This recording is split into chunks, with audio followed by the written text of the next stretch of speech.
হয়, আপোনালোকে ইতিমধ্যে গম পাইছে যে অসম আৰু অৰুণাচলৰ যি সীমা সমস্যা এতিয়ালৈকে সমাধান হোৱা নাই। এতিয়ালৈকে অসম আৰু অৰুণাচল প্ৰদেশৰ মানে যি সীমা, সেই মাটিৰ সীমাখিনি এতিয়ালৈকে নিৰ্ধাৰণ হোৱা নাই। কিন্তু আমি এতিয়া দেখিবলৈ পাইছোঁ যে ভাৰত চৰকাৰে যেতিয়া এই স্বগণনা আপোনাৰ লোকপিয়ল যোনটো চেঞ্চাছ ইতিমধ্যে আৰম্ভ কৰিছে, আৰু অৰুণাচলী লোকসকলে আমি দেখিবলৈ পাইছোঁ তেওঁলোকৰ যি নিয়মিতসকল আছে তেওঁলোকে অসমৰ ভূমিত সোমাই আহি অসমৰ মাটিত বসবাস কৰা লোকসকলৰ পৰা তেখেতসকলে বিভিন্ন ধৰণৰ তথ্য সংগ্ৰহ কৰা আমি দেখিবলৈ পাইছোঁ। তেখেতসকলে অসমৰ ভূমিত সোমাই আহি তেখেতসকলে লোকপিয়ল কৰি আছে। সেই বিষয়ে আমি বিভিন্ন সময়ত আমি কমপ্লেইন আমি পাই আছোঁ। অকল মানে এই আমাৰ মালিনীপুৰ অঞ্চলতে নহয়, আমাৰ ডিমৌ অঞ্চলত দিপান ননাৰীৰ পৰা আৰম্ভ কৰি অসম অৰুণাচল সীমান্তৰ যিমানসমূহ গাঁওসমূহ আছে, বিশেষকৈ তেওঁলোকে এই অঞ্চলসমূহত সোমাই আহি যিসকল অৰুণাচলী লোকসকল আছে সেই লোকসকলৰ পৰা তেখেতসকলে তথ্যসমূহ সংগ্ৰহ কৰা আমি দেখিবলৈ পাইছোঁ। সেইবাবে আমি গোৰ্খা ছাত্ৰ সন্থাই দাবী জনাইছোঁ, যিহেতু এতিয়ালৈকে সীমা সমস্যাৰ সমাধান হোৱা নাই, অসম আৰু অৰুণাচলৰ যি সীমা সেই সীমা নিৰ্ধাৰণ নোহোৱাৰ ফলত বেলেগ এখন ৰাজ্যৰ বিষয়াসকলে আহি অসমৰ মানে সীমাত প্ৰৱেশ কৰি তেখেতসকলে কি ধৰণে তেখেতসকলে এই চেঞ্চাছ কৰি আছে, সেই বিষয়ে আমি অৰুণাচল চৰকাৰ আৰু লগতে অসম চৰকাৰক আমি দাবী জনাইছোঁ যে তেখেতসকলে এই সমস্যাসমূহ অতি সোনকালে সমাধান কৰক। কিয়নো এতিয়া আপোনালোকে কিছুদিন আগতে আপোনালোকে দেখা পালে যে গোগামুখৰ মিংমাঙত যি ধৰণৰ এটা ঘটনা সংঘটিত হ'ল, তাৰ আগতেও বিভিন্ন ধৰণৰ ঘটনা সংঘটিত হৈ আছে।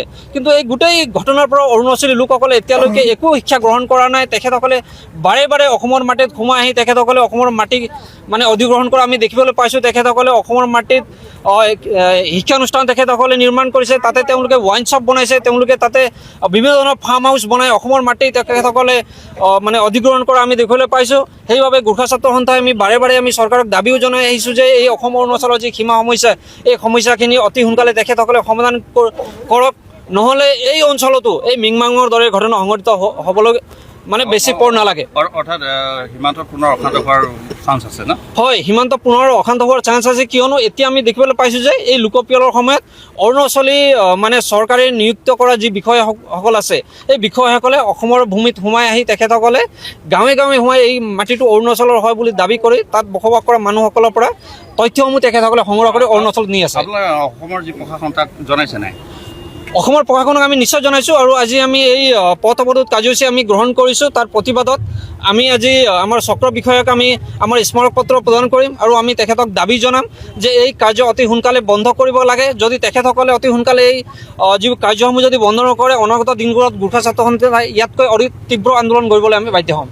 ছাত্ৰ সন্থা ধেমাজি জিলা সমিতিয়ে অসম অৰুণাচলৰ সীমান্ত এলেকাত যিটো ডিছপুট এৰিয়া হৈ আছে, সেই ডিছপুট এৰিয়াত যি নেকি আজি অৰুণাচলীৰ আগ্ৰাসন দেখিবলৈ পাইছোঁ। আজি অসমৰ ভূমিত বসবাস কৰি থকা আমাৰ জনগোষ্ঠী, আমাৰ অসমীয়া অৰুণাচলীসকলে তেওঁলোকৰ চেঞ্চাছ কৰি যিটো অঞ্চল তেওঁলোকৰ নিজৰ গাঁও বুলি এতিয়া অসমৰ মাটি তেওঁলোকে নিজৰ ভালে কৰিবলৈ প্ৰয়াস এটা কৰি আছে। এই ক্ষেত্ৰত কিন্তু গোৰ্খা ছাত্ৰ সন্থাই তীব্ৰ ভাষাৰে আমি বিৰোধিতা কৰিছোঁ, আৰু অসম চৰকাৰক আমি স্পষ্ট ৰূপত কৈ দিছোঁ, যিটো ডিছপুট এলেকা, সেই ডিছপুট এলেকাত তেওঁলোকে একদম চোকা নজৰ ৰাখিব লাগিছিলে। কিন্তু আজিলৈকে তেওঁলোকৰ ব্যৰ্থতাৰ কাৰণে সেইখন ঠাইতে আজি অৰুণাচলীয়ে চেঞ্চাছ কৰি এই বিষয়টো সম্পূৰ্ণৰূপে অৰুণাচলীৰ কবলত নিবলৈ বিচাৰি আছে।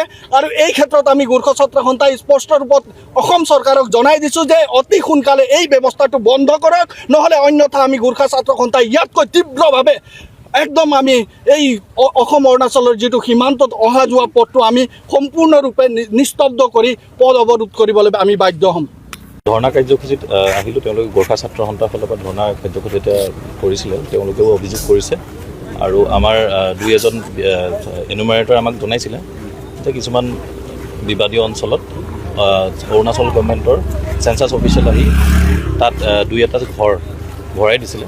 আমি সেইখিনি আলোচনা কৰি আছোঁ, আৰু লগতে আমি আমাৰ মেপ যিহেতু আছে, বিবাদীয় অঞ্চল হ'লেও আমাৰ পুৰণা মেপ আছে, সেই মেপ অনুযায়ী আমি আমাৰ অসমত থকা সকলো ঘৰ আমি হাউচ লিষ্টিঙত ভৰাম।